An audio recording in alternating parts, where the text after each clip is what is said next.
Hey, you guys, come hang out with me for a second.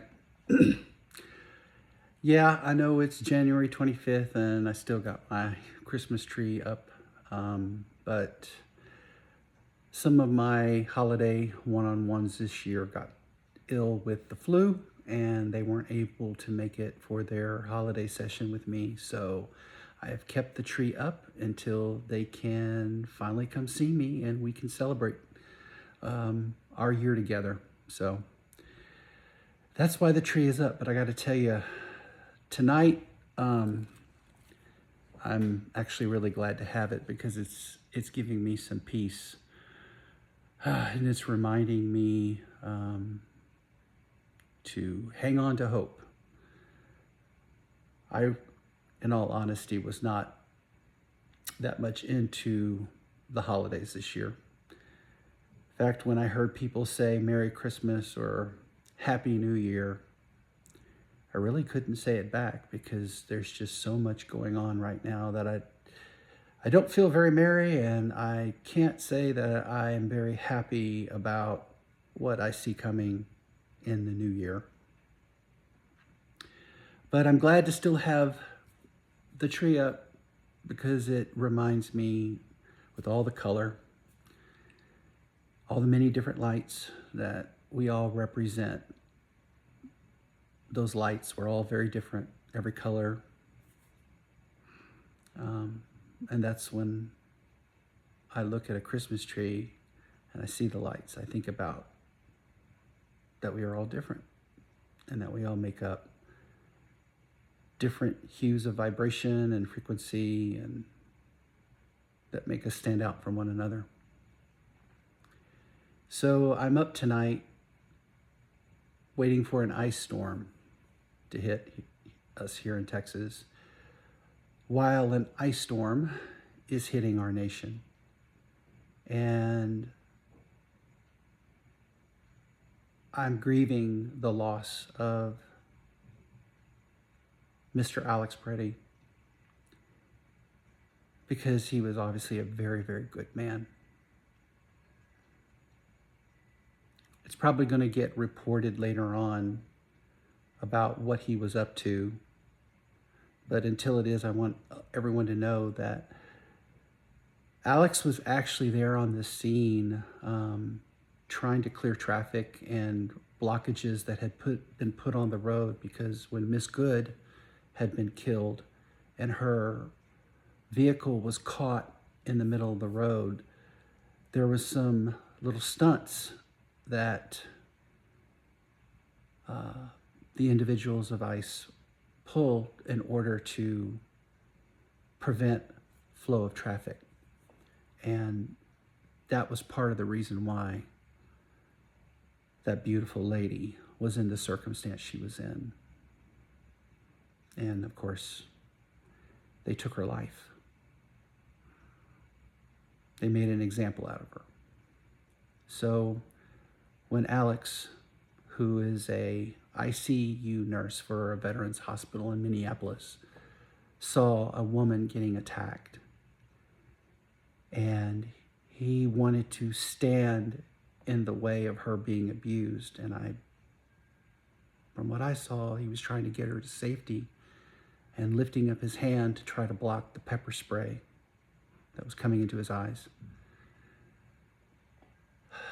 When they discovered that he had a weapon on him because he was carrying for his own safety legally, but he never went to go use it. He never threatened anyone with it. They took it from him, threw it to the side, and then shot him again and again and again and killed him. And then another bystanding ICE officer clapped, feeling a sense of victory. And of course, the administration has once more lied about what really happened. They have bared false witness once again. And we as a nation are allowing people who continually to bear false witness to run our nation.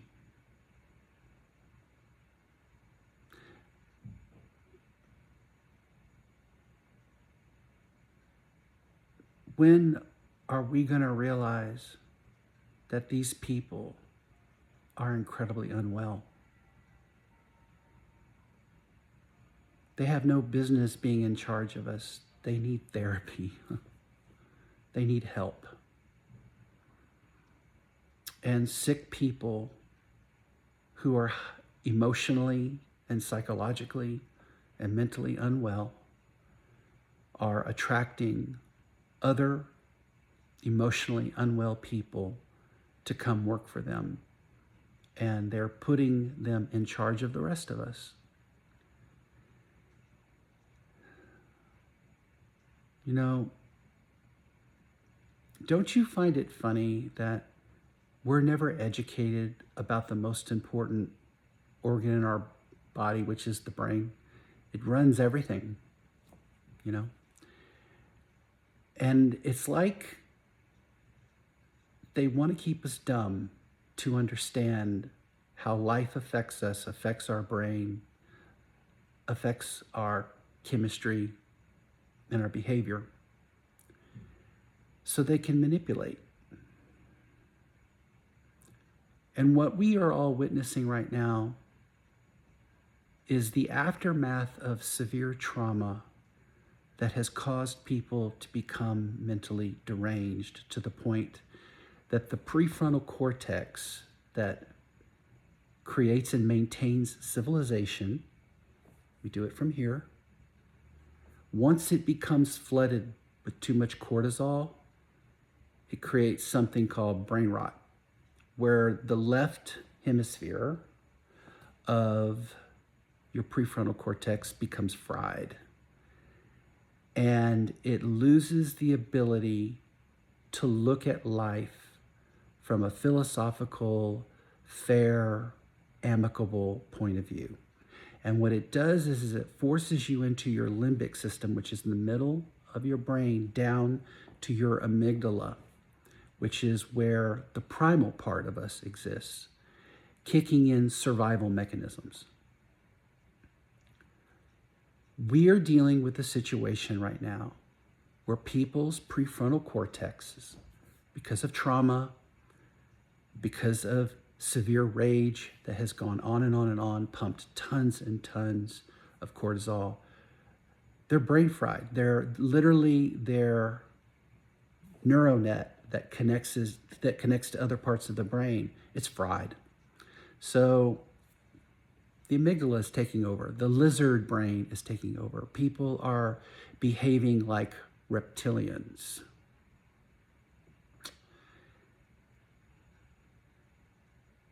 And we don't understand why. And from news media to out in the field behavior, all it's doing is just creating more and more aggression, more and more rage. And now people are in survival mode, and they're clashing with one another like animals, because the people who are in control of us are badly damaged people who no longer operate from a highly functioning, healthy prefrontal cortex. They think with their amygdala. They have now become malignant narcissists because that's what they think they have to be and what they have to do to survive. There is no grace, there is no love, there is no forgiveness, there is no understanding. There is no intellectual reasoning to find solutions. No, it's about destroy, control, bully, brutalize, to prove that you are the superior so that you don't feel inferior. That's really what we're largely dealing with. So I just wanted to share this with you as a thought.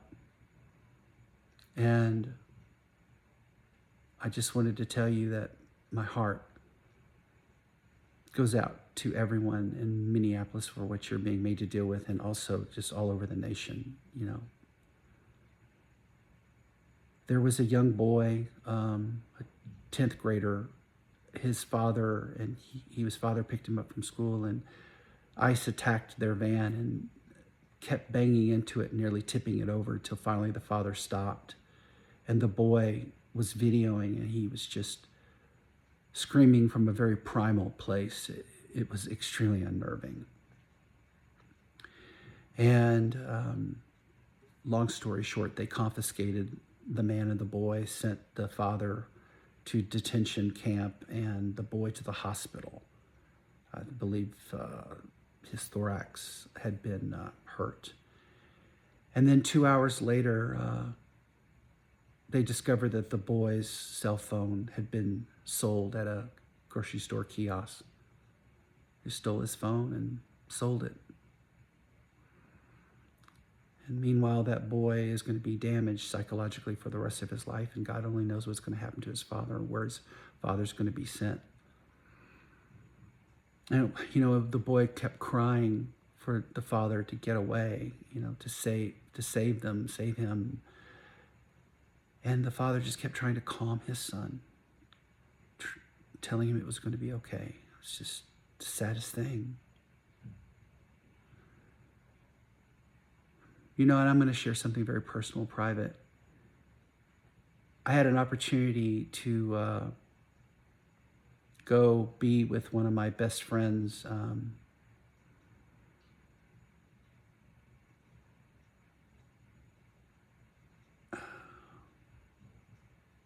because there was a man in the neighborhood who was worried about ICE coming after him.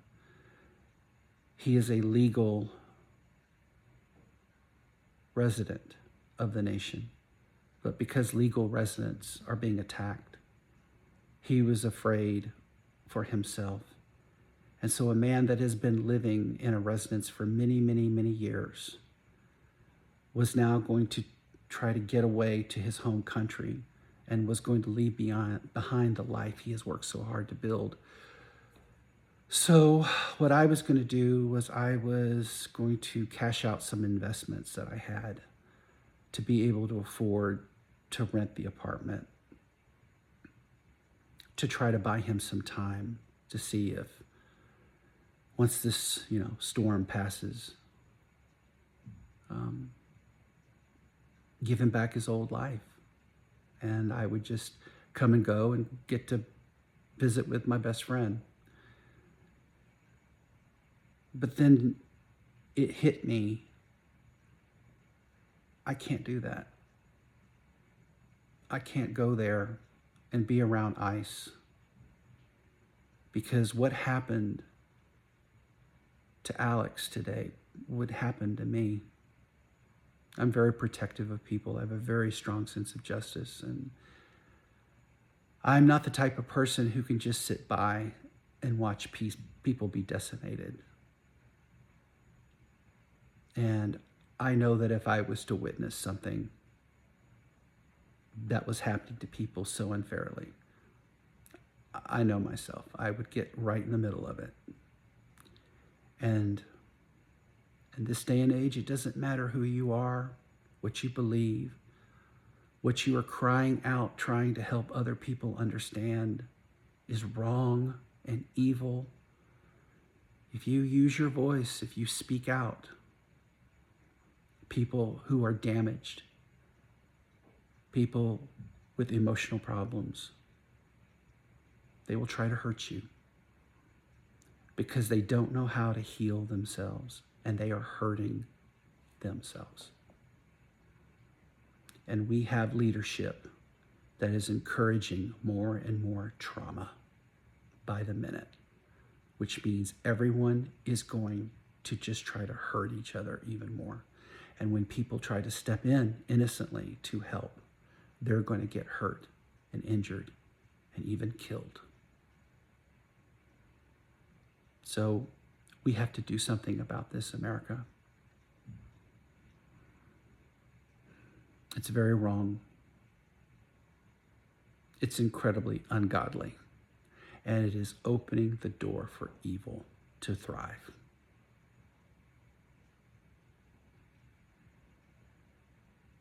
May God bless us, everyone.